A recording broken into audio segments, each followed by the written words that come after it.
É com alegria, com imenso prazer, que, em nome do Museu da Justiça, com o objetivo de gerar e de fomentar, em especial, aproximações entre o direito e as demais humanidades, damos continuidade às atividades do programa Humanitas, ciclos de palestras, debates e diálogos, em formato virtual ainda, neste dia 23 de novembro, às 17 horas e 16 minutos, cujas ações têm o propósito específico de promover a cultura humanística, filosófica, científica e artística.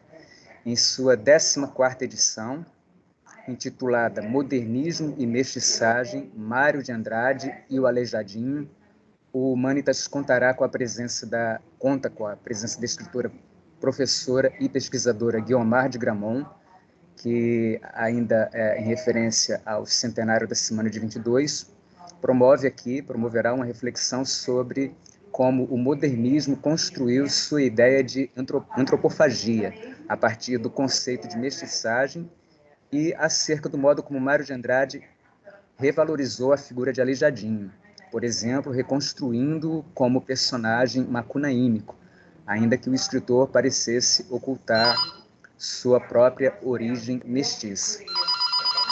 Professora da Universidade Federal de Ouro Preto, UFOP, e curadora de eventos literários, Guiomar de Grammont é doutora em literatura brasileira pela Universidade de São Paulo, USP, tendo publicado, entre outros, a pesquisa histórica Aleijadinho e o Aeroplano, de 2008, os volumes de contos Sudário, de 2006, e O Fruto do Vosso Ventre, de 1994, Prêmio Casa de las Américas, Casa de las Américas. Além do romance Palavras Cruzadas, de 2015, Prêmio Nacional de Narrativa do PEN Clube, recentemente traduzido para o alemão. Por meio de uma escrita polifônica, a obra aborda o impacto de tragédias ambientais, como a de Mariana, a obra dela, e o desaparecimento de presos políticos. Guiomar de Grammont foi ainda editora executiva da Record entre 2012 e 2013 e curadora da homenagem ao Brasil no Salão do Livro de Paris, em 2015. De 2015 a 2019, foi curadora da Flink Sampa, Festa da Literatura Negra de São Paulo, criou e coordena desde 2005 o Fórum das Letras de Ouro Preto. Após sua palestra, a professora será entrevistada e, na sequência, o público também poderá conversar com a convidada, como eu já disse, ou lhe direcionar perguntas. Os ciclos Humanitas objetivam difundir e realçar noções ético-humanísticas em apoio ao amplo esclarecimento sociopolítico imprescindível ao exercício democrático da cidadania. O evento conta com o apoio das equipes de produção e do educativo do Museu da Justiça, além da coordenação dos poetas, né, minha e do doutor em literatura brasileira e mestre em literatura brasileira pelo UFRJ, Ricardo Vieira Lima, que também é editor assistente da revista Fórum de Literatura Brasileira Contemporânea, da UFRJ. Né? Eu sou W.B. Lemos, sou doutor em literatura comparada pela UERJ, sou integrante do corpo de instrutores da Escola de Administração Judiciária, a ESAG. Eu informo isso, falo sobre os títulos simples, os meus, pelo menos, simplesmente para enfatizar a importância que tem a instituição pública de ensino na formação de quadros, de intelectuais, de professores, de críticos, etc., no nosso país. Informo aos participantes que, graças à parceria entre ESAG e Museu da Justiça, a audiência, composta em especial por servidores da Justiça, tem horas computadas no seu processo de formação anual, graças à parceria entre Museu da Justiça e ESAG, né? A participação da audiência em eventos artísticos, culturais, etc., tem possibilitado isso. É com muita alegria que recebemos aqui, já estivemos aqui com a Guiomar, a professora Guiomar, escritora, romancista, já estivemos numa outra ocasião, ela participou do Clube de Leituras, ela foi a autora convidada da versão do Clube de Leitura, o Leituras no Palácio Convida, e tempos depois temos agora a Guiomar para falar sobre essas relações existentes entre o modernismo e a obra de Aleijadinho. Com a palavra, a professora Guiomar. Seja muito bem-vinda, professora. Eu vou ler um texto, né, para vocês, mas, bom, depois nós podemos conversar um pouco sobre esse tema. Eu tenho um texto em duas partes. Uma parte falando de Mário de Andrade, a mestiçagem, que eu vou falar inicialmente. Se der tempo, a gente aprofunda mais no Aleijadinho mesmo, né?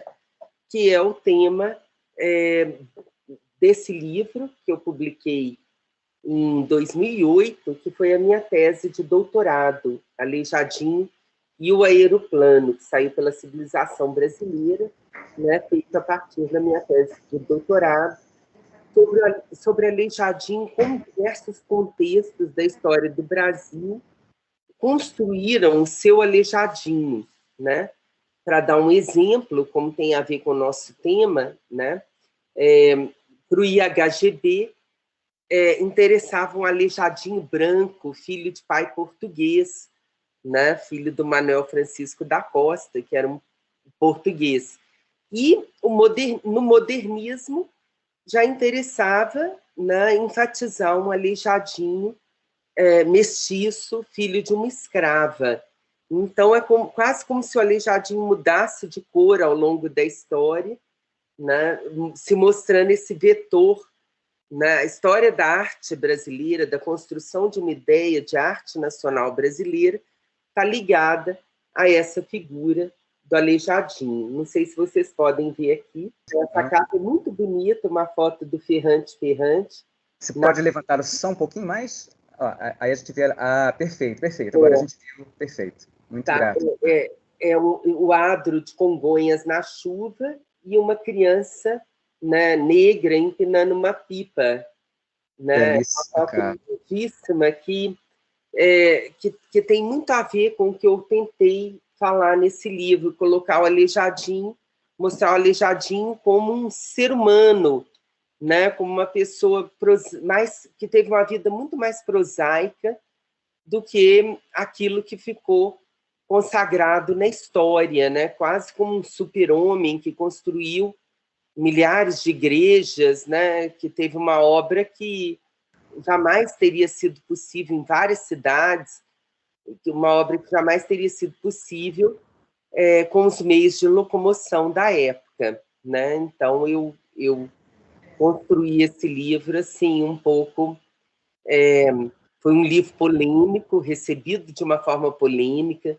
Muitos colecionadores de obras de arte não gostaram, muitos historiadores não gostaram, mas é um livro, né, que o objetivo dele, sobretudo, é mostrar que existiram inúmeros artistas no período colonial que ficaram anônimos, ficaram desconhecidos porque a figura do Aleijadinho foi muito agigantada. E o que é uma injustiça com o próprio Aleijadinho, né? É um esforço de apagamento do próprio Aleijadinho, que teve uma vida muito mais simples e prosaica do que aquela consagrada na história. Mas primeiro vamos falar do modernismo e da mestiçagem no modernismo. Guilmar, como você disse que a sua fala está dividida em duas partes, nós teremos o nosso prazer maior é te ouvir, então você pode ficar à vontade para usar o tempo que for necessário para nos comunicar tudo que você achar importante, conforme essa divisão, tá bom? Ainda que a gente leve mais tempo que o estipulado, pode ficar à vontade, por favor. Certo. Eu acho que o que a gente pode fazer vocês me propõem perguntas a partir dessa primeira parte, e aí, se tiver tempo, eu faço a segunda, Lemos. Se não, até eu posso voltar num outro momento para falar só do Aleijadinho, só do meu livro, né? Porque é um tema muito vasto já falar do modernismo e da mensagem, né? Sim. Mas eu posso retornar também. Ótimo, tá? Conforme você achar melhor, então. Isso, então vamos lá. Vamos, então, ao meu texto. O escritor paulista Mário de Andrade, que morreu em 1945, né? Autor de obras fundamentais como Macunaíma e Amar, verbo intransitivo, teve seu nome consagrado na história como um dos principais articuladores da célebre Semana de Arte Moderna de 1922, que teve como palco, como vocês sabem, o Teatro Municipal de São Paulo, e provocou uma revolução na literatura, nas artes plásticas, na arquitetura, no cinema e em outras áreas.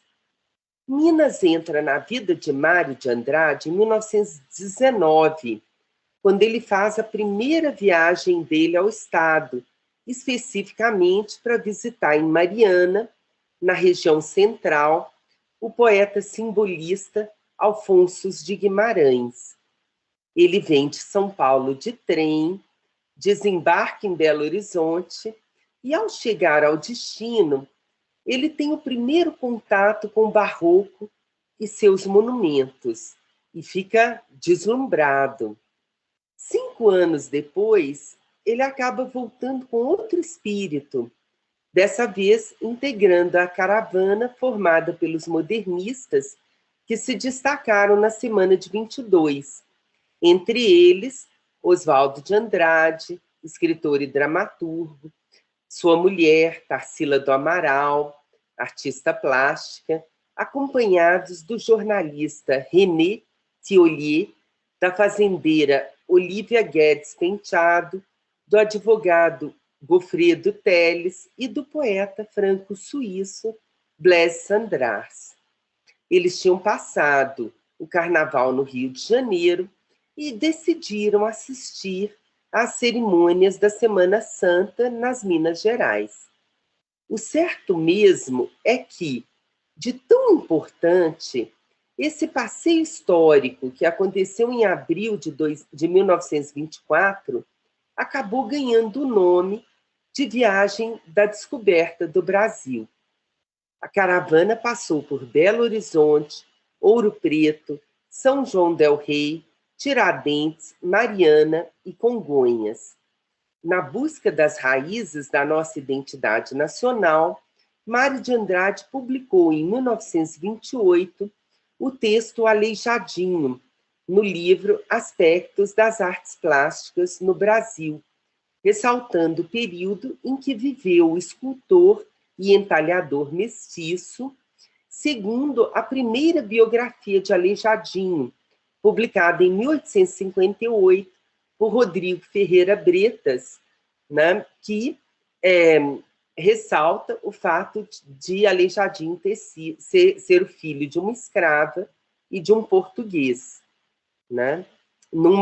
É curioso que numa certidão de nascimento, que costuma ser contestada, né? O Aleijadinho, o menino Antônio, teria sido filho da escrava Isabel e de Manuel Francisco da Costa.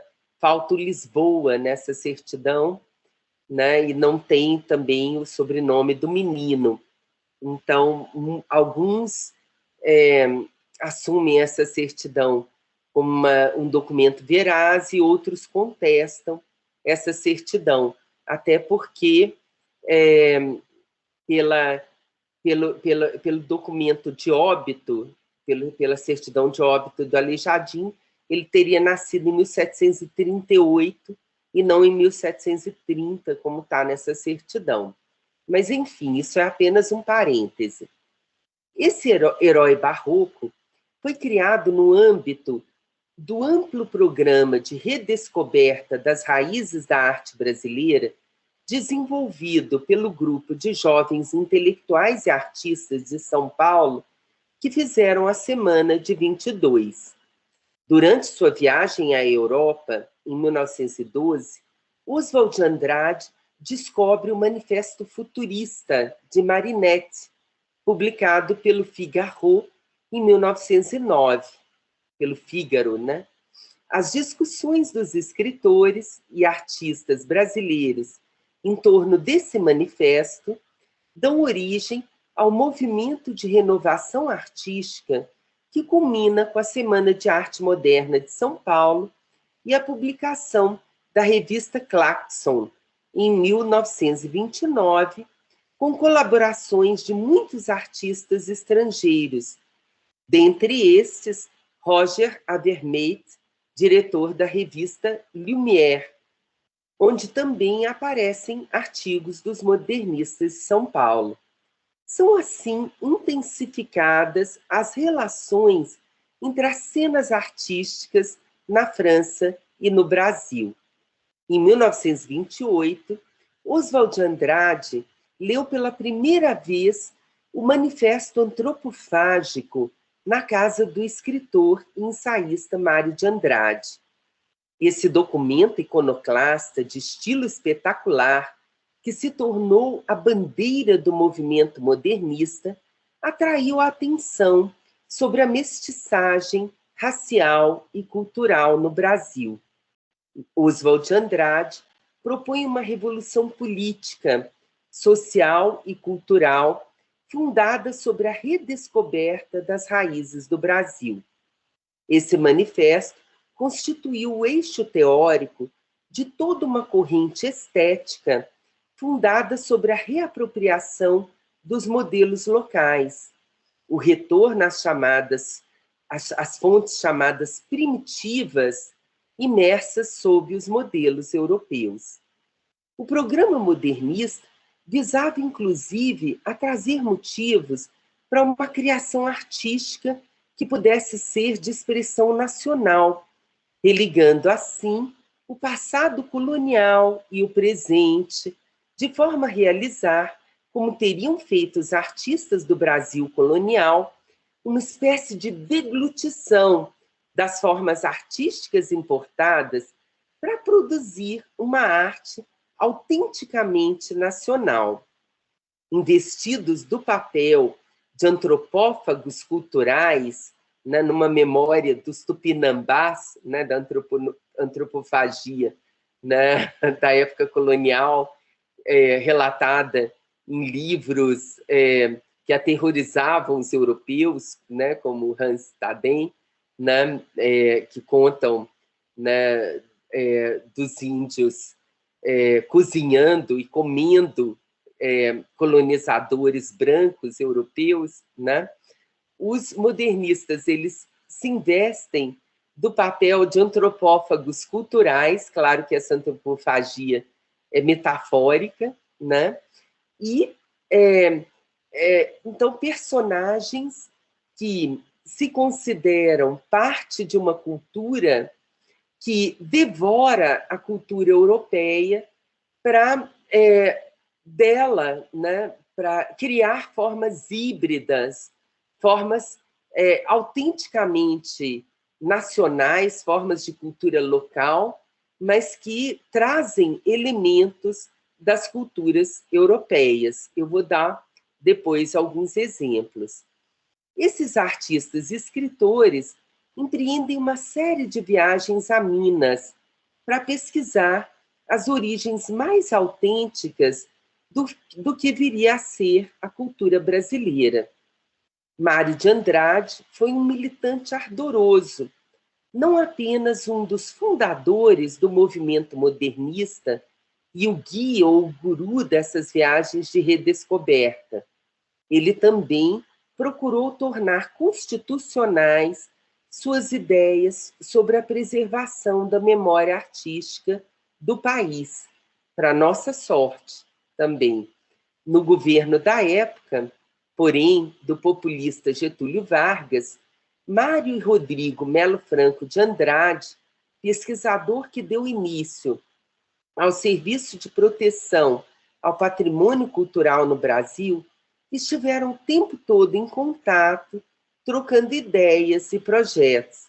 As reflexões de ambos foram fundamentais na constituição do mito de Aleijadinho, o artista mestiço que representaria a arte brasileira mais autêntica. Enfim, falo agora um pouquinho, depois dessa pequena introdução, fala um pouquinho sobre a questão racial, a mestiçagem na Semana de Arte Moderna e no modernismo. E aguardo as perguntas de vocês sobre essa primeira parte. A questão racial na Semana de Arte Moderna e no modernismo, contudo, antes e depois do evento no Teatro Municipal de São Paulo, é repleta de partes delicadas e complexas. Isso porque, ao mesmo tempo em que, à época, houve pouca representatividade, as representações com seus limites e possibilidades de pessoas negras, de regiões marginalizadas, como a favela, passaram a fazer parte da ordem do dia, entre outras artes, da pintura modernista, né? Mesmo, eu quero dizer, né, as pessoas negras não fazendo parte, né, desse momento em que houve o manifesto, né, houve o lançamento do manifesto antropofágico, o lançamento, né, da Semana de Arte Moderna. Mas as pessoas negras passaram a fazer parte da pintura modernista. A mestiçagem se tornou, de fato, né, um valor a partir dessa ação da Semana de Arte Moderna. As obras modernistas, dessa forma, oferecem representações dos negros e da cultura negra, fortalecendo, contudo, algumas imagens estereotipadas, como a favela, o que seria a festa, o corpo, né, das pessoas negras, sem construir uma efetiva representatividade da cultura negra no Brasil. Por outro lado, sem dúvida, abriram espaços para outras leituras menos estereotipadas que se seguiram depois, né? Toda fala sobre a questão racial nos anos 20 no Brasil deve ser realizada, primeiro, na perspectiva de que, nesse momento, a gente não tem nem mesmo uma ideia de nacionalidade definida. A gente observa no movimento modernista um desejo de quebra com os pressupostos estéticos e formais do parnasianismo, e a constituição, a preocupação com a constituição de uma arte nacional. No entanto, não há perspectiva de uma arte engajada no sentido que temos hoje, que usamos hoje esse termo, ou qualquer coisa nesse sentido. O modernismo coincide no tempo com a formulação da teoria das 3 raças constitutivas do povo brasileiro a partir de princípios discursivos de igualdade, a qual iria culminar no mito da democracia racial, tá? Né? Que vocês conhecem bem, eu imagino, né? Esse mito da democracia racial, que ainda hoje, né, existe, né, paira no imaginário brasileiro e, por vezes, europeu sobre o Brasil, né, de que no Brasil não haveria racismo, de que aqui as raças conviveriam de uma forma democrática e amistosa, sem violência, né? O que a maior parte dos estudos sobre esse tema mostra que não é verdade, né? Ottaviani, em Escravidão e Racismo, um livro que saiu pela UCTEC, São Paulo, em 1988, defende que os intelectuais brasileiros pensaram a questão racial na perspectiva do darwinismo racial desde o final do século XIX até praticamente depois da Segunda Guerra Mundial, ressaltando o trauma da escravidão e produzindo uma interpretação sui generis da escravatura e das relações raciais no país. Os modernistas, que eram oriundos, em sua maioria, das elites paulistas, não fugiram a essa perspectiva, né? ou seja, de darwinismo racial, né? Embora de uma forma mais, como é que eu vou dizer, um pouco mais suave, né? Sem que isso fosse explícito. No campo literário, Mário de Andrade é uma das figuras mais importantes do modernismo, sobretudo aquele modernismo que realizou a Semana de Arte Moderna. A discussão, por exemplo, em torno de sua própria identidade étnica, de Mário de Andrade, é objeto de muitas análises. Ele assumiu a mestiçagem como um lugar mais seguro para transitar entre os intelectuais brasileiros, assim como muitos no período. Dessa forma, ele preferiu ler o racismo não como uma relação de poder que estrutura as relações sociais e se reflete nas relações pessoais, mas apenas como uma superstição do branco em relação à cor preta, né? O argumento visto de agora parece bastante ingênuo. No entanto, frente à promessa de inserção social pelo branqueamento, aponta para uma estratégia de falar sobre essa questão sem realmente encará-la de frente, né? Mário aproxima as culturas indígenas e negras a partir de mitos e crenças para construir um mundo em que Macunaíma e sua família estariam inseridos. Seguindo essa premissa, Mário de Andrade constrói um mito fundador para as 3 raças formadoras. O banho mágico que Macunaíma e os irmãos tomam na pegada de Sumé, né, esse banho que acaba deixando um branco, outro da cor de bronze novo, e o outro preto, né? Passa aí, né, a ideia de que somos todos irmãos, somos todos iguais, né? Brancos, pardos, negros, ou, né, em terminologias que circulavam, né, até bem pouco tempo nos livros didáticos, né? Brancos, negros, cafusos, mamelucos, mulatos, né? Seríamos todos iguais.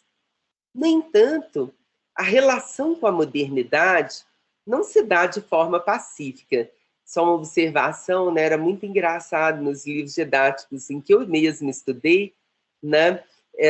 Tinha uma coisa quase matemática, assim, que a gente tinha que decorar para as provas. Era assim: branco com índio, branco mais índio, né? Com bonequinhos assim igual, né? Mameluco, né? O cafuso, né? Branco com negro igual mameluco, né? Então, eram fórmulas que não fazem sentido, porque as raças, sabe-se hoje, né, são muito mais misturadas, complexas. A gente tem no nosso DNA índios, negros, né, brancos, às vezes até em parcelas muito menos expressivas de brancos, por exemplo, do que a gente imagina, né? Então, essa né, formulazinha matemática não fazia o menor sentido, né? No entanto, a relação com a modernidade não se dá de forma pacífica. Pelo contrário, Macunaíma precisa morrer para atingir seu objetivo. Apesar de acionar suas referências tradicionais afro-indígenas para explicar todo o novo a que é submetido, há uma permanente tensão e desafios a serem enfrentados. Portanto, mesmo que a personagem se adeque àquele novo contexto, esse vai ser marcado por um permanente conflito. Não há, então, uma normalização das relações, tá, entre essas aparentes raças, né? Mário de Andrade contudo, ele percorreu o Brasil gravando músicas de manifestações locais e tradicionais. E esses registros são um grande legado para compreendermos as matrizes não só da música, mas das culturas brasileiras. Ao mesmo tempo que os registros podem ser lidos como uma folclorização das manifestações, principalmente pelo contexto do tempo, essas manifestações são abordadas e disponibilizadas em sua diversidade. Mário entende que, apesar de sermos uma nacionalidade, somos constituídos de várias culturas e, por isso, ele acaba se engajando no projeto de construção de uma nacionalidade, um projeto que leva em conta essa diversidade, né, nos seus registros, né, e também, muitas vezes, na sua obra literária, como em Macunaíma, por exemplo. A diferença é mostrada sem, com isso, ser hierarquizada ou estereotipada. Esse é um elemento que torna a sua produção mais interessante do que outras produções do período, né? Outro autor negro muito importante das primeiras décadas do século XX, cujo cânone modernista não o reconhece, né, como sendo um modernista, foi o Lima Barreto, né, que teve a obra Os Brusundangas, né, publicada em 1922, mesmo ano da Semana de Arte Moderna, e mesmo ano em que morre o autor também. Né? Os Brusundangas é o retrato do país que tenta se reinstalar. Ele ironiza as elites militares que criaram nossa república pelo golpe. Lima Barreto foi cancelado, para utilizar uma expressão do nosso tempo, pelos modernistas. Isso porque ele criticou, em 2 artigos publicados em 1922, os futuristas italianos Ferro e Marinetti, que eram referências do grupo paulista. No texto, Barreto diz sobre Ferro: leio-lhe os escritos e procuro a novidade. Onde ela está? O texto é marcado pelo sarcasmo, que é uma característica da obra do autor, e é escrito em resposta a um artigo da revista Claxon, né, onde circulavam as ideias do grupo paulista. Barreto é chamado, então, nominalmente, de um escritor de bairro, armado de navalha, né, na revista Claxon. Depois disso, silêncio. Em artigos dos anos 1940, Mário de Andrade aumenta o vazio a que o autor foi lançado, dizendo que sua literatura era exemplo do péssimo sintoma psicológico nacional do espírito de desistência, fecho aspas. Os modernistas buscaram uma representação do nacional, da qual a profunda crítica de Barreto não fazia parte. Lima Barreto não poupou, por outro lado, críticas ao futurismo de Marinetti e aos modernistas do Teatro Municipal de São Paulo. Ele tinha uma visão muito dura da vida e da sociedade por causa da sua experiência de homem negro na sociedade brasileira, que não aceitou o branqueamento como resposta para a sua existência. E isso, até os dias de hoje, causa consequências muito duras para o desenvolvimento psicológico e social. O racismo nos mata simbolicamente e fisicamente todos os dias, né? Ele entendia, portanto, que o discurso de inovação não era suficiente para apontar uma inovação, e a crítica dele não foi bem aceita, né? É importante dizer que em nenhum momento ele critica os modernistas brasileiros. Pelo contrário, ele era de outra geração e acompanhava com interesse os jovens escritores paulistas. Com isso, é possível inferir que o choque geracional, a discordância estética, a diferença de classe e, claro, o racismo levaram a esse conflito. Os modernistas pertenciam à elite, e este era o principal alvo da crítica de Lima Barreto.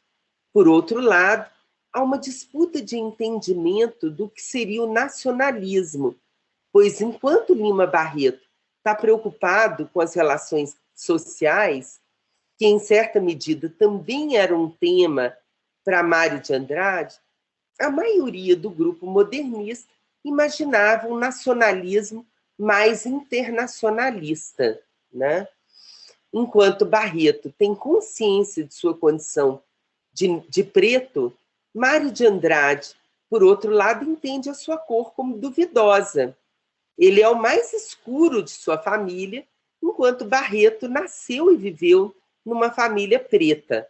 Observa-se, portanto, que a escolha de como negociar socialmente essa condição produziu condições e oportunidades diferentes para os dois escritores. Fica muito claro, infelizmente, né, para Lima Barreto, fica muito claro que Mário de Andrade entendeu a mestiçagem brasileira, né, e se considerando como branco, né, como uma verdade que lhe abriu oportunidades para se institucionalizar no campo das artes e da cultura. Sua obra analisa as transformações da sociedade e aponta para um projeto de país que considerava a mestiçagem, né? Lima Barreto, por outro lado, adotou a crítica às relações sociais e ao modelo de sociedade em que a ideia de igualdade é somente discursiva.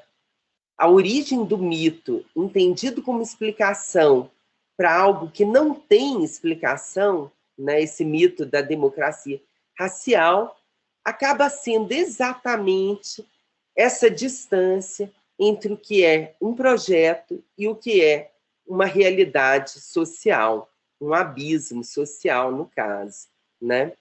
Bom, é essa minha primeira parte, né?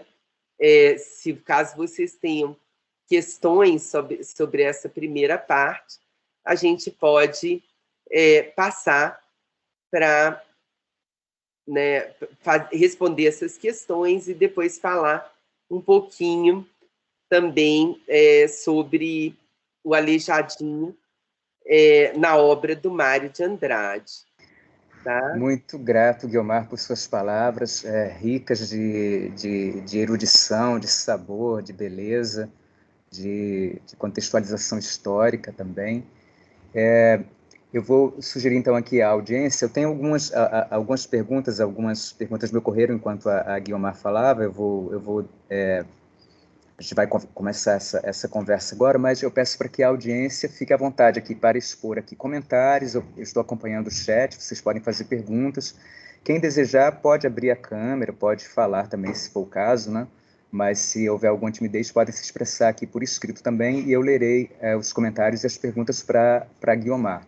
Então, a gente pode dar prosseguimento dessa forma, Guiomar, continuando uma conversa, e depois você pode iniciar outra fala. Eu vou dando uma olhada aqui no chat também.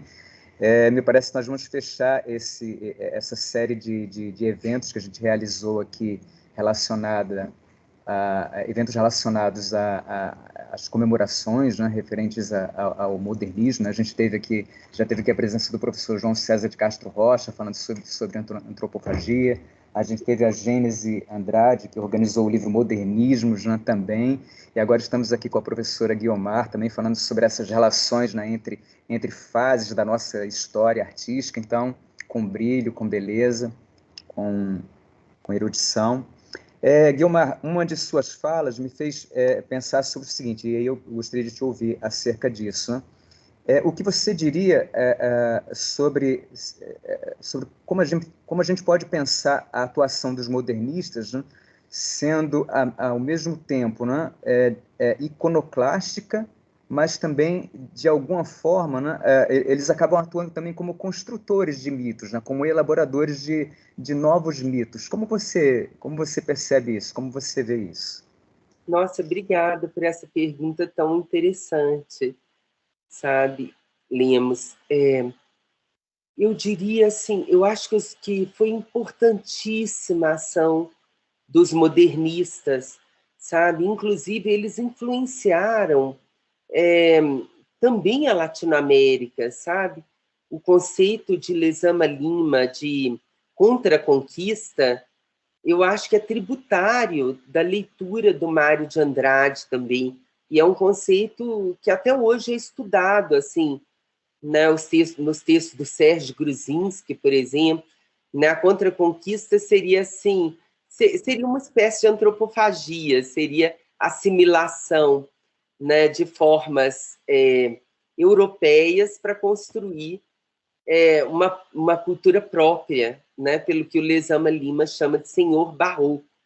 Então, esses barrocos latino-americanos que foram Alejo Carpentier, Lezama Lima, Severo Sarduy, se beneficiaram também, né, da leitura modernista. Eu acho que foi fundamental o que eles promoveram em termos assim de lançar o holofote para pensar a sociedade brasileira como uma sociedade, como a gente pensa hoje, como uma sociedade com clivagens, né? Como uma sociedade matizada, como uma sociedade da diversidade, uma sociedade rica desse ponto de vista. Contudo, a gente não pode esquecer a origem deles, né? Eu não sei se dá para puxar aqui na internet a negra da Tarsila do Amaral para mostrar para vocês. Enquanto ela tá verificando, Guilmar, eu vou compartilhar com você aqui algumas impressões aqui já, manifestações aqui no chat. Nós temos uma audiência de quase 80 pessoas, tem oscilado em torno de 70 e tantos. Aqui, parabéns parabéns aqui e congratulações a você por essa primeira parte da sua fala. Depois eu vou pedir para a Sara colocar aqui, a Verônica Cardoso pede aqui informações sobre como ter acesso à obra Aleijadinho e o Aeroplano. Então eu vou pedir para que a Sara coloque depois aqui o link também da editora, a editora Civilização Brasileira. Verônica, a obra foi publicada já aqui dando informação verbal, Verônica, foi publicada pela editora Civilização Brasileira. A Sara vai colocar aqui depois o link da editora. Record, né? Isso, exatamente, que agora faz parte da Record, né? Então vocês podem depois ter a alegria, né? Eu tenho essa obra, ela está sendo fundamental para que eu escreva uma série de poemas até em diálogo com a obra de Aleijadinho. Então, recomendo muitíssimo a leitura. E são várias manifestações aqui de afeto, Guiomar. Que bom. Eu achei a imagem aqui, só que ela não está muito grande, então eu vou compartilhar aqui a tela rapidinho para as pessoas verem, mas não vai ter como pegar a tela inteira. Não, ótimo. Assim, pelo menos a gente tem uma ideia, dá para ter uma ideia, não tem problema, Sara. É só para as pessoas terem uma ideia aí, isso mesmo. Né? Olha o quadro da Tarsila do Amaral, a representação da negra da Tarsila do Amaral, né? Para vocês, assim, imediatamente, vocês sentem aí o estereótipo, né? Assim, do que seria a mulher negra, né? A Tarsila do Amaral constrói, né, uma mulher negra que tem algo de grosseiro, de, né, assim, uma sensualidade que é uma sensualidade exuberante, né? Então, isso mostra um pouco a visão modernista, né? O que havia de estereótipo na visão modernista, né, da cultura negra, embora eles tivessem o mérito de estar se detendo pela primeira vez, né, para representar, né, para trazer para a cena artística e cultural e literária né, essa negritude, ela vem ainda eivada de um olhar que é um olhar preconceituoso, né? Um olhar que é um olhar de origem, né? Ali, um olhar de jovens paulistas, das elites, como era o caso dos modernistas. O que como eu insisto em dizer, que não invalida o esforço deles, né? Porque antes, simplesmente, era como se os negros, né, como cultura, não existissem, né, no Brasil. Era como se, né, ninguém pensava, né, a negritude a não ser assim como numa visão de subalternidade ainda escravocrata, né? Então, foi muito importante essa revalorização que eles fizeram da mestiçagem, mas ela é complexa, é nuançada, né? E não é, vamos dizer assim, passível de ser encarada sem uma crítica, né? É preciso que a gente veja criticamente, né, esse olhar modernista, tá? Né? Mesmo em obras como Macunaíma, né? E nas próprias obras do Mário sobre Aleijadinho, que são deliciosas. O Mário faz uma coisa incrível, assim, do ponto de vista literário, que é mimetizar. Ele mimetiza falares. Muitas vezes na sua obra, né, no seu artigo sobre Aleijadinho, ele mimetiza falares que eram falares ainda, falares dialetais que ainda existiam no tempo dele, né, que mesclavam expressões e ritmos, né, das línguas da África, né, das línguas africanas, que ainda provavelmente eram praticadas entre os negros, né, mas apenas entre eles, né, e que acabavam tornando o discurso dele uma mescla dessas expressões, né, e entonações, provavelmente, né, que a gente pode sentir também na construção do Macunaíma, né, que está também presente no Macunaíma. Então, assim, eu acho que com essa imagem eu consegui responder a sua pergunta, não, Lemos? Sim, sim. Acabou detonando uma outra aqui, na verdade. Eu perguntaria o que você nos diz sobre a intencionalidade, né, a partir da imagem mesmo que você mostrou, e, né, de outras que nos vêm à memória, né, do período modernista, né, em que medida há uma consciência de que estão fazendo isso e uma intencionalidade de construir, de elaborar resultados que têm um componente de exotismo, um exotismo, né, das Américas, do Brasil. O que você nos diz sobre isso? Essa é uma pergunta importantíssima.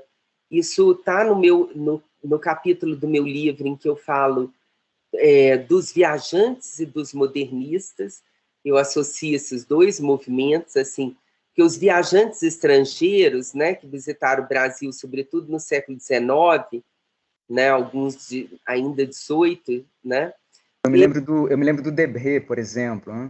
Debré, Huygens, né? Que a gente fala Rugendas, né? Huygens, ou Rugenda, né? Não sei. Eles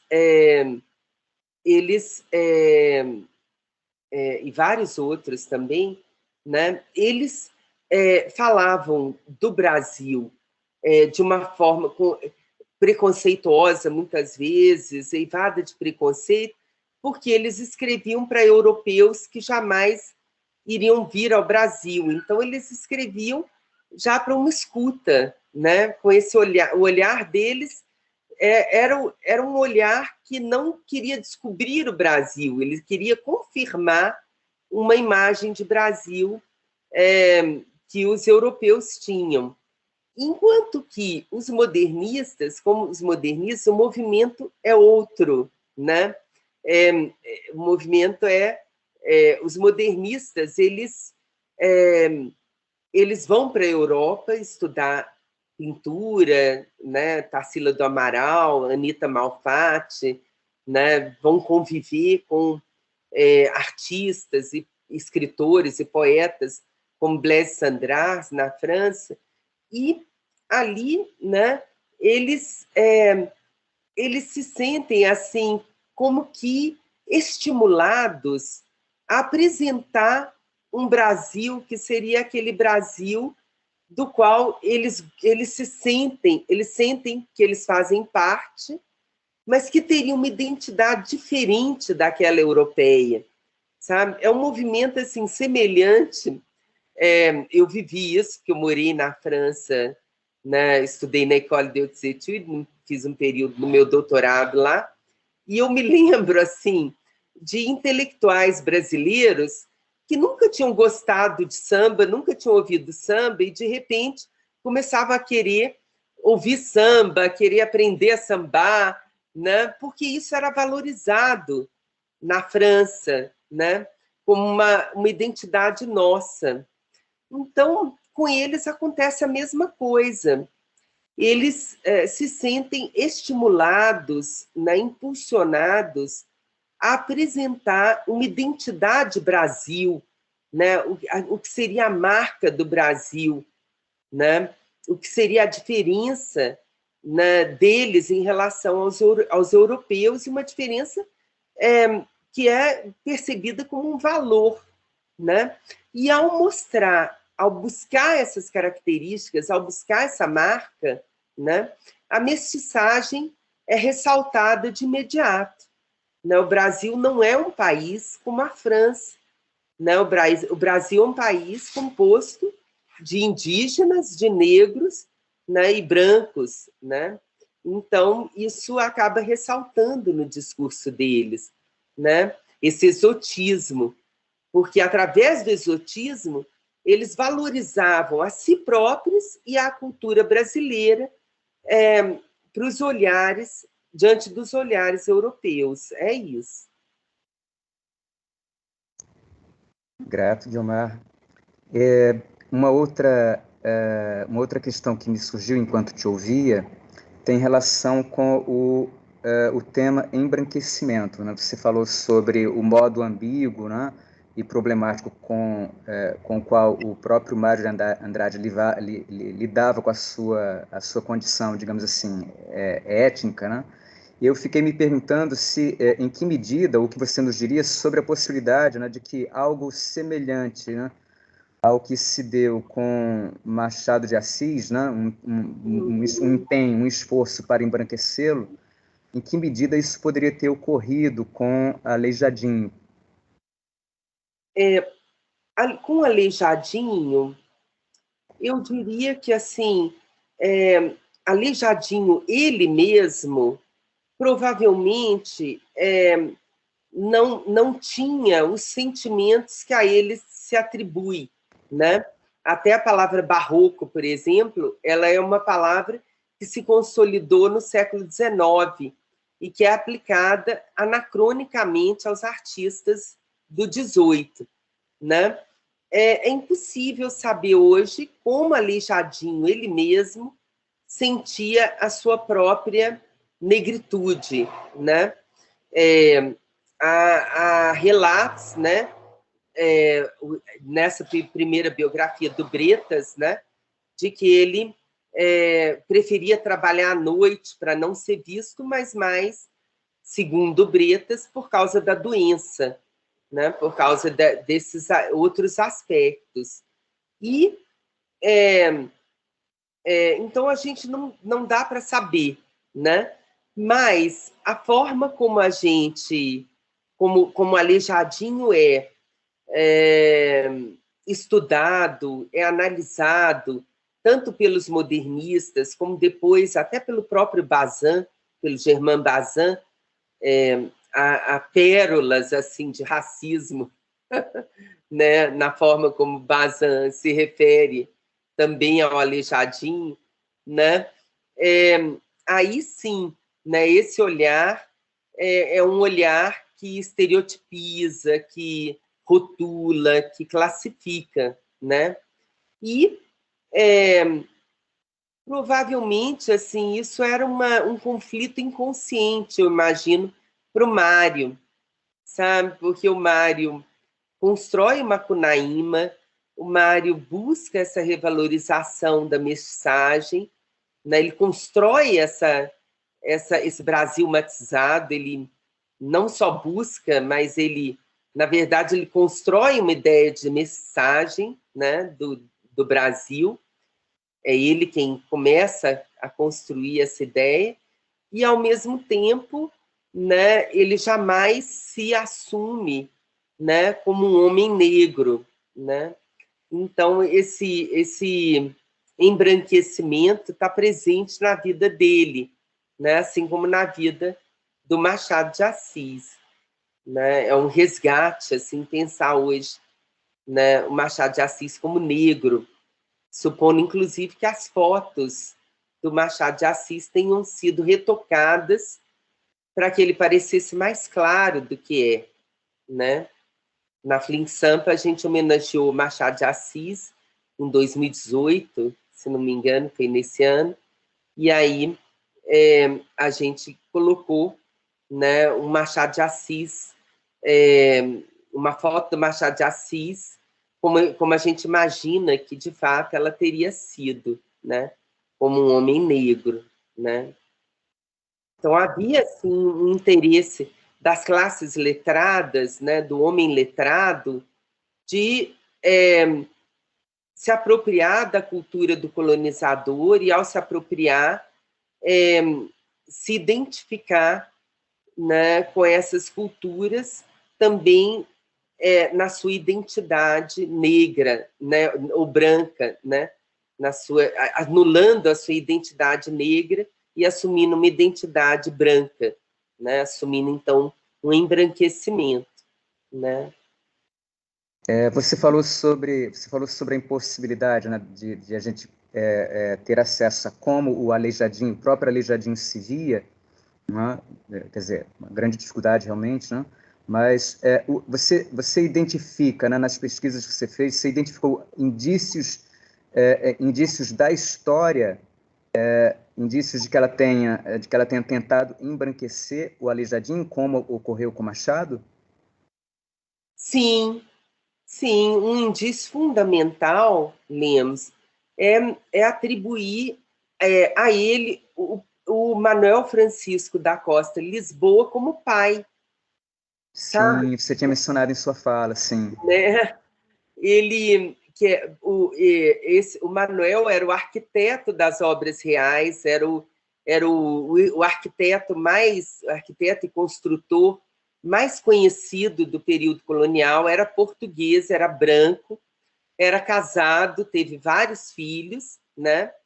E quando o Bretas, que é o primeiro biógrafo, Rodrigo Ferreira Bretas, que foi o primeiro biógrafo do Aleijadinho, quando Bretas constrói essa biografia, ele constrói essa biografia para um concurso instituído pelo Instituto Histórico e Geográfico no século XIX, para ganhar um prêmio que seria otorgado pelo próprio imperador Dom Pedro II. Então, você imagina quantos sábios locais, como Bretas, ficaram excitados diante da possibilidade de ganhar esse prêmio, né? Aí interessava, sim, ao Bretas construir um Aleijadinho branco e filho de pai português, né? Um Aleijadinho que se assimilasse aí, né, aos portugueses que faziam parte do Instituto Histórico e Geográfico. Ele não ganhou o prêmio, né? E vale dizer assim que esse prêmio otorgado por Dom Pedro foi muito importante por Dom Pedro II, né? Esse prêmio proposto, né, pelo Instituto Histórico e Geográfico, porque ele visava a construção mesmo de uma ideia da nação brasileira, né? Então, aspectos geográficos, aspectos culturais, biografias, eram incentivados para fazerem parte, né, para comporem o repertório dos trabalhos que poderiam ou não ganhar esse prêmio e que comporiam o acervo do Instituto Histórico e Geográfico Brasileiro. Então, todo um acervo de estudos que constituísse o que a gente chama de nação brasileira. Né? É isso. A sua fala, né, essa conversa que a gente está tendo, me levou a lembrar, recentemente eu estava vendo, né, o filme O Aleijadinho, Paixão, Glória e Suplício. E indo na contramão, digamos assim, do embranquecimento do Aleijadinho, a gente vê ali o Aleijadinho sendo interpretado pelo Maurício Gonçalves, né, que é o filho do saudoso Milton Gonçalves. Então, um ator negro, né, não é um mulato, é um ator negro interpretando, né, o Aleijadinho. Não, né? Filme feito pelo Joaquim Pedro de Andrade, não, né? Seria um filme... Esse é o do Geraldo Santos Ferreira, esse é de 2003, esse é mais recente, né? De 2003. Né? Assisti também, maravilhoso. A gente vê ali o Maurício Gonçalves, então, um ator negro. Né? Eu me lembrei também, agora, enquanto a gente conversava, né, e aí retomando um pouco, né, o tema, né, construção, reconstrução, ou destruição de mitos, né? Eu me lembrei de um livro que eu li há poucos anos, né? O Trópicos Utópicos, né? do Eduardo Gianetti, né? Eu me lembrei dele pelo seguinte: o livro é de 2016 e o livro ele tem não lembro agora com certeza se é um único capítulo, se são vários capítulos que falam sobre para ele assim os 3 grandes mitos, né, nacionais, né, brasileiros, né? Então, está lá, né, nesse elenco, né? Estão lá o Aleijadinho, Machado de Assis e Pelé. Que ótimo. São os 3, né? São os 3 negros. Então, em alguma medida, né, ele discute, né, ou ele acaba querendo ou não cooperando, né, para que, digamos assim, essas referências culturais, né, elas sejam fortalecidas, né? Então, a mitologia, digamos assim, que envolve, né, o Aleijadinho, né? Sim. Eu queria falar um pouco sobre isso. O que aconteceu, né, no Brasil? Né, houve essa primeira biografia lá no século XIX. Essa biografia ficou esquecida durante bastante tempo, né? 1958, que foi publicada a biografia do Bretas. E aí, em 1920, o Mário redescobre o Aleijadinho, né? Mário começa a falar em Aleijadinho e faz esses artigos todos sobre o artista. Aí, no início, né, do século XX, assim, estimulado pelos estudos do Mário e pelas viagens de descoberta, pelas caravanas modernistas a Minas, né, começa o esforço do Rodrigo Melo Franco de Andrade para construir o SFAM. Na época era SFAM, não IFAM, né, o Serviço do Patrimônio Histórico e Artístico Nacional. E aí, nesse esforço empreendido pelo Rodrigo Melo Franco de Andrade, a primeira coisa que ele faz é buscar todos os documentos que se referissem ao Aleijadinho, o que foi um prazer para nós, é um prazer para nós historiadores, porque muitos teriam desaparecido se não fosse esse esforço do Rodrigo, né, e da sua equipe. Eles buscam, então, todos esses documentos, só que é muito curioso, assim, que os documentos, eles serviam apenas a comprovar a veracidade da primeira biografia do Bretas. E quando essa biografia tinha aspectos fantasiosos, eles deixavam para lá. sabe? Porque a biografia do Bretas sobre Aleijadinho foi contestada por diversos estudiosos, Peu de Carvalho, né, Augusto Lima Júnior. Então, eles empreendem esse esforço de mostrar a veracidade do personagem, sabe? Só que, por exemplo, na biografia do Bretas, tem um momento em que o Bretas fala que o Aleijadinho tomou cardina para estimular os dotes artísticos, né? E, ao mesmo tempo, para ampliar a potência sexual. Era uma substância que ele teria tomado, né? que eu procurei bastante, não encontrei. Né? Mas não pensem mal de mim. Pesquisa no âmbito, né, da histórico. No âmbito intelectual, acadêmico. Mas então essa ideia aí, que era um pouco fantasiosa, ela desaparece, né, em função de do interesse deles em, vamos dizer assim, apresentar, né, um Aleijadinho sério, um Aleijadinho histórico, né? Então eles não, eles desaparecem com essa informação, né? Ela não interessava, essa informação não interessava. E outros aspectos da biografia do Bretas que são valorizados, né? Como o Aleijadinho nasceu aqui, morreu ali, trabalhou em Congonhas, trabalhou nessa e naquela cidade. Então, isso, eles buscam comprovar essas afirmações e deixando para lá os aspectos que eram menos, que pareciam mais fantasiosos. O meu esforço, quando eu fiz a tese sobre Aleijadinho, né, sobre a construção de uma ideia de arte nacional brasileira, foi tentar ler a história do Aleijadinho olhando só os documentos e tratando a biografia do Bretas como um texto literário construído para uma escuta de época, né? Um texto com uma cientificidade da época, vamos dizer assim.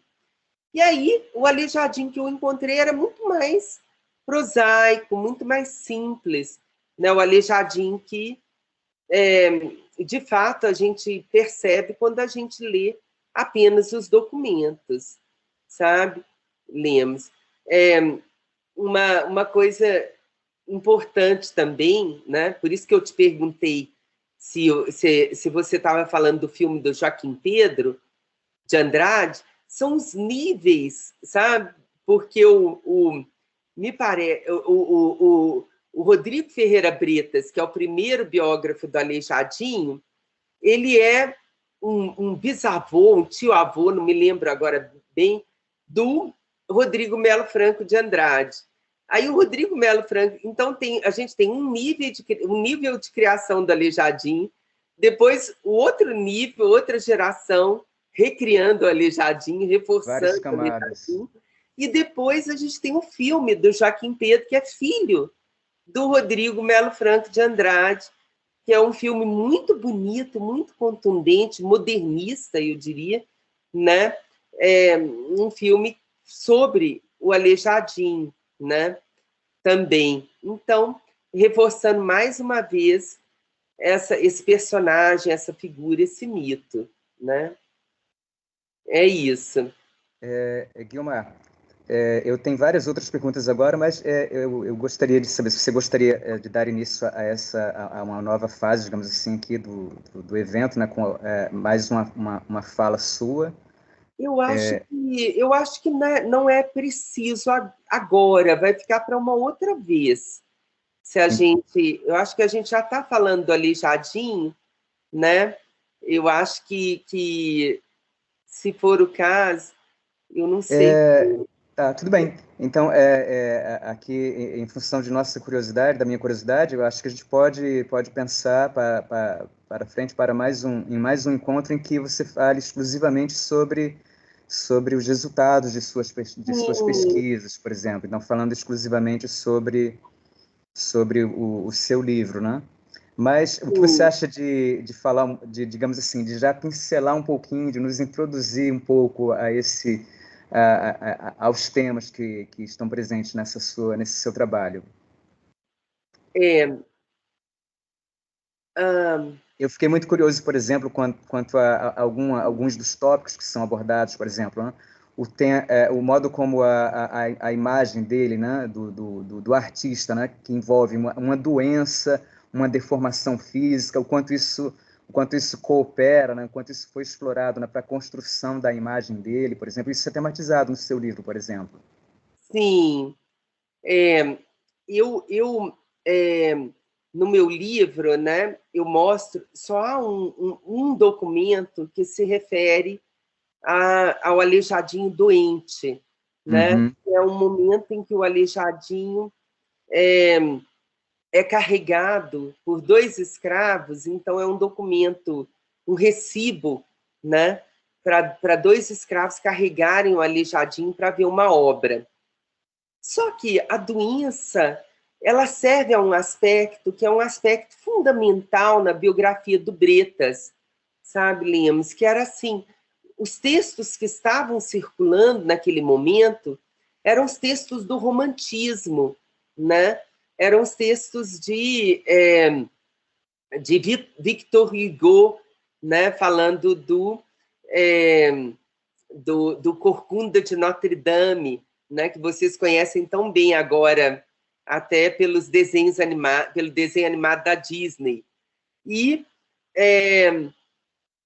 a ideia, então, que circulava entre os românticos, né, no romantismo, era desse artista sofredor, esse artista dilacerado por forças da fatalidade, que ultrapassam, né, esse artista, que são forças assim inescapáveis. Ele é alguém impotente diante dessa fatalidade que recai sobre ele, como é o caso do Aleijadinho.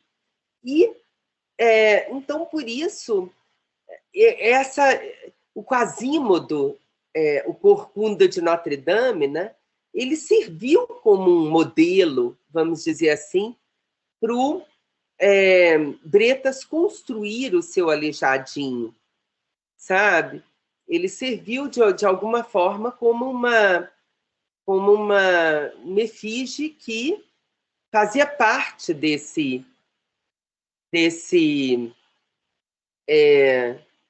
conjunto aí, vamos dizer assim, de imagens, né, que nós podemos falar, então, deram sobre um processo de romantização, digamos assim.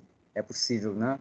Sim, houve uma romantização do personagem, né? A cena da morte dele com um crucifixo, sabe? É uma cena assim, muito contundente, contada pelo Bretas, e mostra isso, né? Há uma romantização do personagem.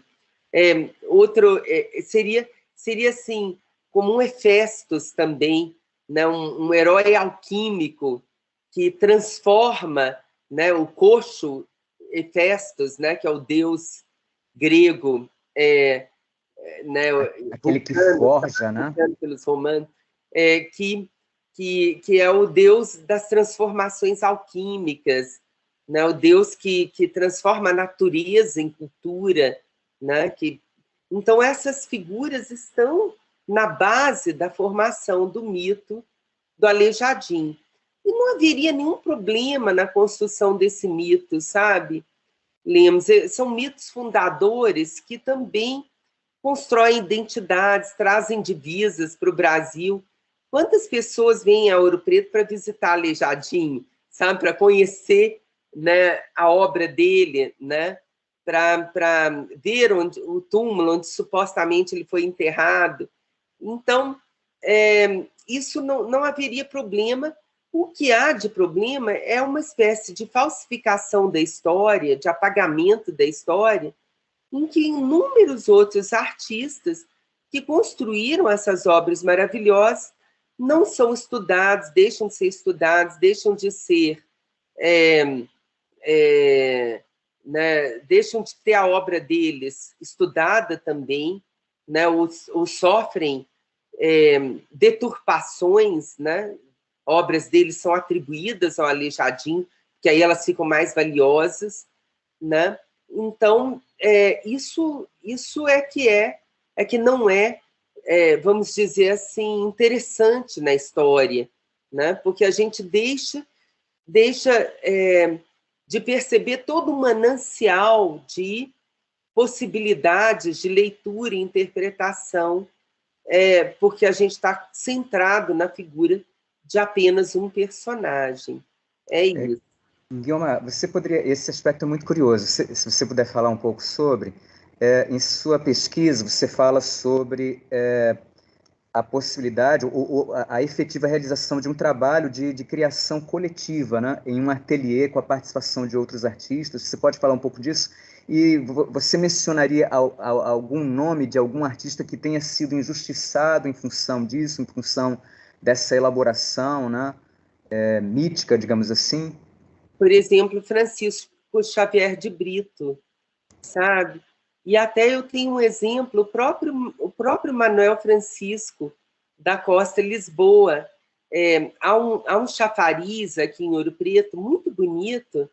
A Sara também talvez possa puxar a imagem desse chafariz, não sei se é fácil, sabe? Chafariz do Aleijadinho, olha se você acha, Sara.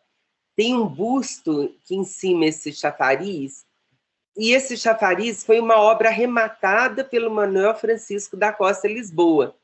É uma obra do suposto pai do Aleijadinho, né? Só que ele foi atribuído ao Aleijadinho, porque simplesmente porque é uma obra bonita, interessante, sabe? É assim um chafariz encimado por um busto de mulher com seios à mostra, e o Lúcio Costa escreveu um artigo, né, um artigo bastante interessante, extenso, mostrando com autoritas dele, de crítico, que esse chafariz é tão ousado para a época que só podia ser do Aleijadinho. Aí, tá aí o chafariz, exatamente. Obrigada, Sara. Obrigada, porque é difícil procurar imagens falando, né? Ali em cima do chafariz, né? Aí bem nessa parte aqui de cima, tem essa mulher com seios à mostra. Infelizmente, até está meio deteriorada pelo tempo, o rosto dela já praticamente desapareceu, né? Devia ser uma obra, até colocado um molde aqui, né? E ela preservada no museu, mas isso é muito complicado para a população, né? E agora, esse desejo de ousadia, né? Ousadia, originalidade, são critérios anacrônicos que a gente aplica aos artistas do 18, sabe? Não creio que eles tinham desejo de ser um artista ousado, né? E eu encontrei um processo do qual sofrido pelo Manuel Francisco da Costa Lisboa, que foi um processo em que ele é acusado de ter conluio com uma meretriz, sabe? E quem sabe não foi uma homenagem dele a uma mulher, né? E assim, o Aleijadinho era uma criança quando esse chafariz foi erigido, né? Ele teria, segundo uma certidão de óbito, menos de 20 anos, segundo outro, pouco mais de 20 anos. Quer dizer, ele não teria respaldo social para fazer uma obra como essa, né, na idade que ele tinha, mas o chafariz é atribuído a ele, tá? Então, isso é uma injustiça para mim, é uma injustiça para com o Manuel Francisco da Costa Lisboa, né? um exemplo do que eu estava falando para você. E você na sua pesquisa, você fala sobre um ateliê de criação coletiva. Então, vários artistas trabalhando. Então, isso significaria que várias das obras atribuídas ao Aleijadinho não seriam de autoria exclusiva dele mesmo. A questão, Lemos, é que, na época, não existia a ideia de autoria. Essa noção, né? Ela é muito mais moderna, né? Essa ideia passa a existir, né, com os privilégios dos livreiros ingleses no final do 19, já início do 20, né? Então, assim, a autoria, a propriedade jurídica do autor sobre uma obra, né? Isso são coisas que da nossa era, não tem nada a ver com o 18. Então, o que acontecia no 18? O Aleijadinho trabalhava com o ateliê, o Antônio Francisco Lisboa, né? Tinha um ateliê em que ele trabalhava com outros colaboradores, auxiliares, tinha 2 escravos, um desses escravos se chamava Januário, né? Segundo Bretas, e eles faziam as obras juntos, sabe? Lixavam junto, o mestre vinha e talhava um pedaço, depois alguém talhava o planejamento, né? Então, é impossível saber, né? Isso eu acho um dos maiores absurdos ditos por pesquisadores que trataram do Aleijadinho, né? Dizer assim, por exemplo, né? Tem uma pesquisadora que fala assim, que o profeta Daniel é do Aleijadinho porque ele era perfeito anatomicamente, porque o profeta Daniel é o mais perfeito anatomicamente, então, daí ela conclui que o profeta Daniel foi feito apenas pelo mestre, e os outros profetas não, foram feitos partes pelo mestre, partes pelos colaboradores, né? Primeiro, ela não tem uma câmera para filmar um momento, né? Nem uma câmera que volte ao passado para filmar o momento em que essa obra foi feita. E a outra coisa é que o próprio Mário de Andrade tem uma frase maravilhosa que ele fala num dos textos dele sobre Aleijadinho, que é assim: quem confunde escultura com anatomia é que é de uma ignorância braba, sabe? Então, o próprio Mário, em 1920, já diz: anatomia não é escultura, né? A meu ver, algumas obras, por exemplo, o profeta Isaías, se Sara ainda tiver com paciência de procurar mais uma imagem aí, por favor, Sara querida, né? Obrigada demais pelo que você está fazendo. Né? O profeta Isaías, para mim, é um profeta que é deformado e é mais interessante. Ele é muito mais interessante do que outros que, né, do que a figura do Daniel, que é um pouquinho mais clássica, né, o rosto do Daniel. Então, aqueles que são mais deformados, para mim, são os mais ricos, né? E não quer dizer também, isso é uma outra bobagem, que são as concepções assim psicologizantes que são atribuídas ao Aleijadinho. Tipo assim, há pesquisadores que dizem que ele se espelhava, né, nas suas obras, que ele construía deformações porque ele mesmo era deformado, né? Isso é uma bobagem também, né? Não é assim, né? Não faz sentido. O inconsciente também é uma criação da nossa era, né? Vem depois de Freud, né? A ideia do inconsciente, né? Nós aplicamos o tempo todo, mas ela é bem posterior, ela é uma ideia do nosso tempo, né? E que é aplicada ao passado, né? Então, a gente não pode dizer que Aleijadinho se espelhava nas suas esculturas.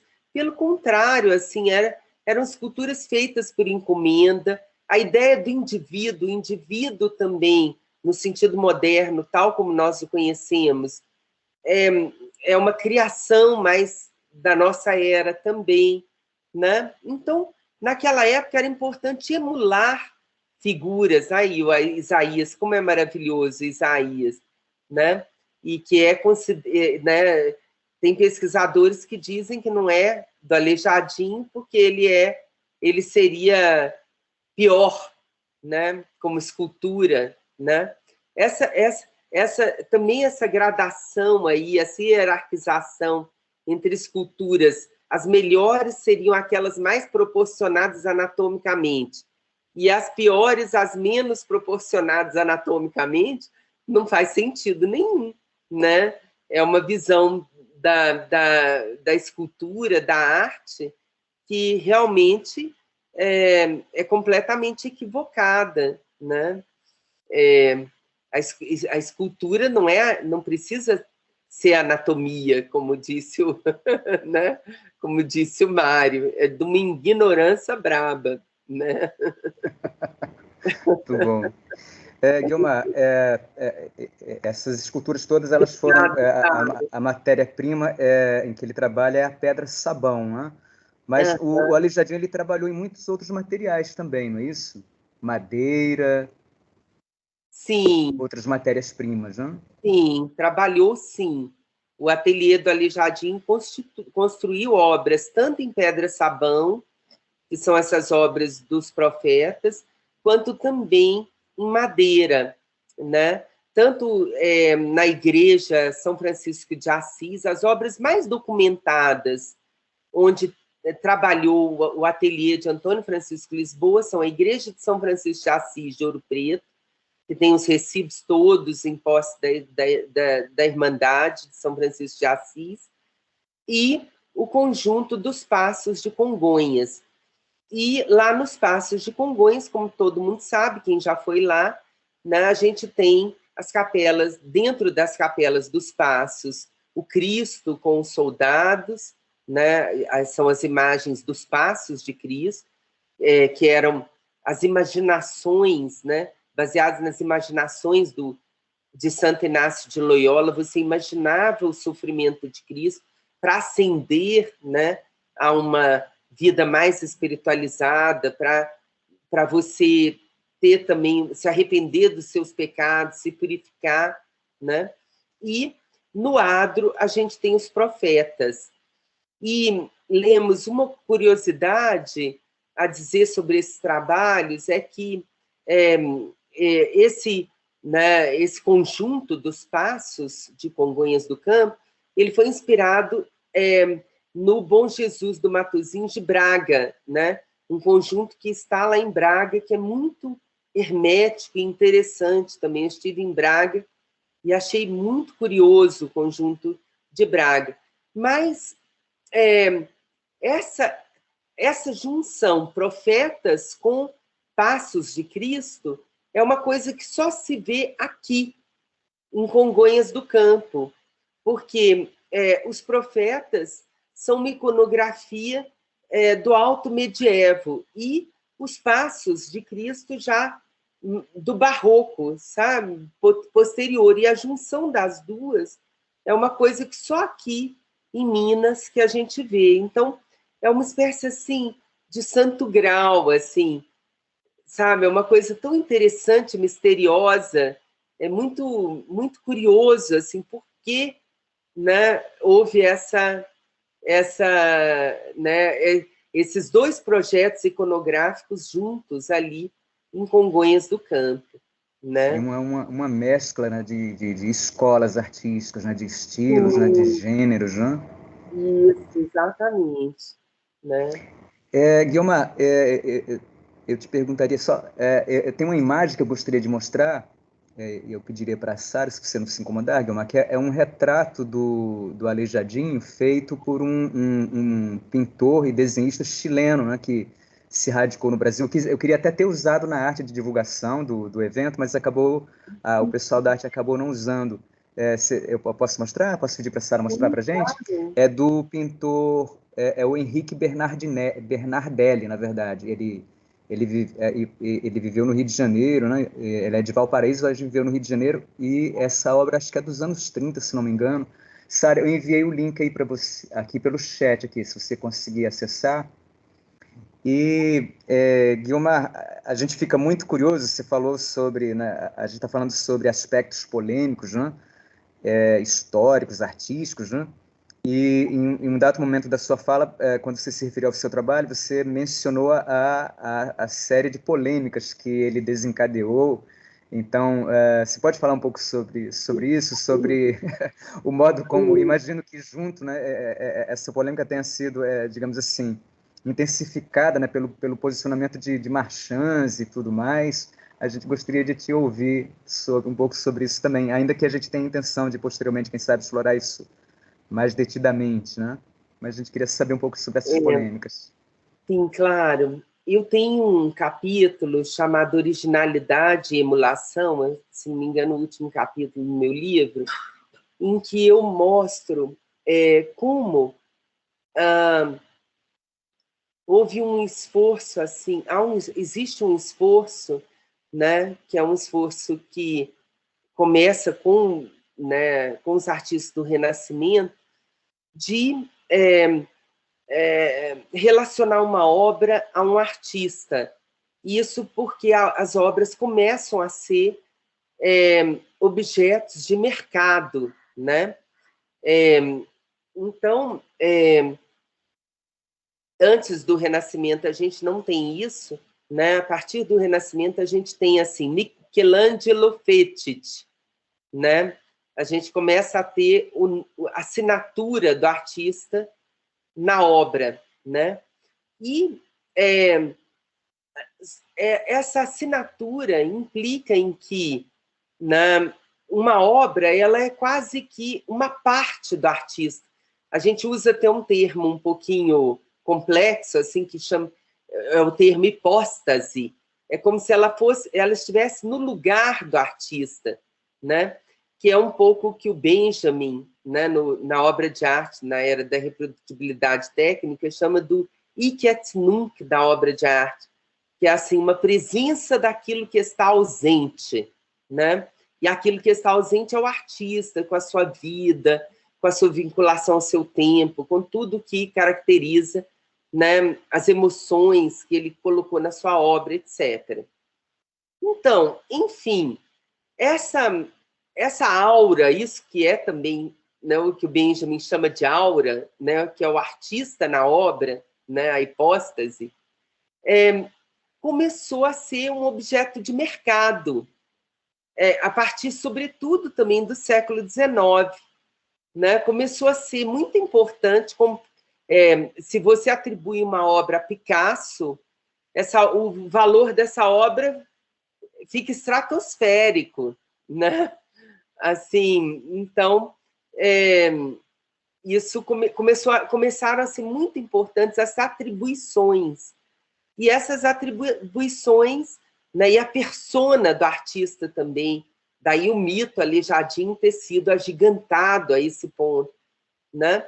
E aí, essa obra que é atribuída a um artista, isso é atribuído por um historiador ou por um técnico, né, por um especialista, né, que vai dizer, tenho cílios assim assado, tenho queixinho furado no meio, tenho nariz afilado, né, busca as características estilísticas de uma obra para atribuir essa obra a um artista. Eu discuto essas operações de atribuição. Eu digo quanto elas são anacrônicas, porque o próprio artista não tinha essa preocupação, né, de fazer uma obra que fosse uma obra que de alguma maneira representasse um estilo, sabe? Isso não era uma preocupação para os artistas, né, do período colonial, né, preocupação com o seu próprio estilo. Tanto que é isso que eu te falei, as obras eram construídas um pedaço por um pedaço por outro, né? O outro lixava, era tudo junto ali no ateliê, né? Então, quando eu discuto isso, um exemplo até incrível que tem, assim, bom, para começar, vou dizer outra coisa, assim, essa suposição de que o artista teria um estilo que ele coloca na sua obra, ela é contradita, por exemplo, pelo fato de que, muitas vezes, assim, obras do jovem Michelangelo não parecem do Michelangelo, não têm as características do Michelangelo, ou obras da maturidade vão ser diferentes da obra da juventude, né? Por exemplo, se a obra de Picasso não fosse tão documentada, a fase azul, a fase cubista, né, as diversas fases que o Picasso foi assimilando e produzindo, né, a partir da inquietação dele com com tudo isso que ele ia descobrindo, né? O Picasso hoje seria considerado múltiplos artistas, né? Se não fosse tão documentado, se ele não fosse um artista do século XX, né? Da mesma forma, o exemplo que eu ia falar agora o Rembrandt, por exemplo, ele tinha um ateliê onde ele era o mestre e ensinava outros jovens a pintarem, né? Eu acabei até de ver num museu em Berlim, maravilhoso, várias obras atribuídas a Rembrandt, né? Por quê? Porque o Rembrandt assinava a obra do aluno quando ele achava a obra muito bonita, como uma professora, né? Que assina, quando ele achava bem realizada, a professora coloca ali uma assinatura e fala 10, né? Então, o Rembrandt fazia isso com seus alunos, né? E aí, isso, de repente, no mercado de arte contemporâneo, começou a virar, assim, né? Então, a obra fica... o valor dela fica enorme quando ela é atribuída, quando um Rembrandt é atribuído a Rembrandt e quando tem a assinatura do Rembrandt, né? E, né, mesmo que não seja do Rembrandt, né? Isso levou a muitas distorções. Então, eu penso que a maior polêmica relacionada com o meu livro não está tão relacionada com a minha discussão sobre Aleijadinho, sobre o mito, que é uma discussão muito no nível do discurso, né? É uma tese realizada no âmbito das letras clássicas da USP, né? Então, uma tese que não é uma tese de história da arte, né? Mas está sobretudo nesse capítulo em que eu questiono as operações de atribuição, né? Em que eu mostro que isso é historicamente dado por causa dos interesses do mercado de arte, e que é por isso que tantas obras são atribuídas ao Aleijadinho, né? É curioso que meu livro, assim, quiseram proibi-lo, né? Tiveram vontade de proibi-lo, de censurá-lo, né? Mas não puderam, porque eu não faço a mesma coisa, sabe, Lemos? Houve outras obras sobre Aleijadinho que foram proibidas e censuradas, né? A própria Miriam Ribeiro sofreu com isso, porque ela fala assim, essa obra é de Aleijadinho, essa não é, porque o estilo não é do Aleijadinho, né? E aí colecionadores ficaram irritados e questionaram isso, né? E aí mandaram proibir a obra, porque a obra falava que a obra da Miriam, né, dizia que uma obra que pertencia a algum colecionador não era do Aleijadinho, né? Então isso deixou eles irados. Na minha, eu não faço a mesma coisa, de jeito nenhum, porque senão eu estaria contradizendo a minha própria discussão sobre a questão do estilo, da originalidade, da autoria, né, sobre o que é uma obra de arte, né? E eu só discuto isso no nível das ideias, mas isso deixou essas pessoas muito irritadas, né? alguns historiadores também, né, irritados, porque eles assinam atribuições de obras a artistas, né? É isso. Mas eu levo a discussão para um plano filosófico muito mais elevado, né? Sim, sem dúvida.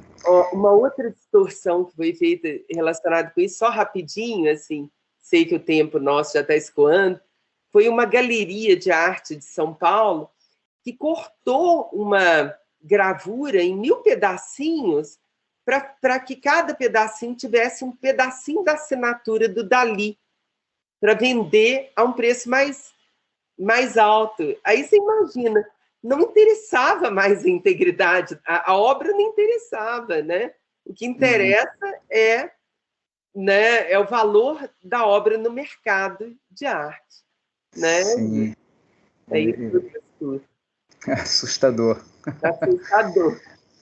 Guilmar, nós estamos nos aproximando do final. Aqui tem alguém da audiência, a Verônica, ela pediu só para você repetir sua informação.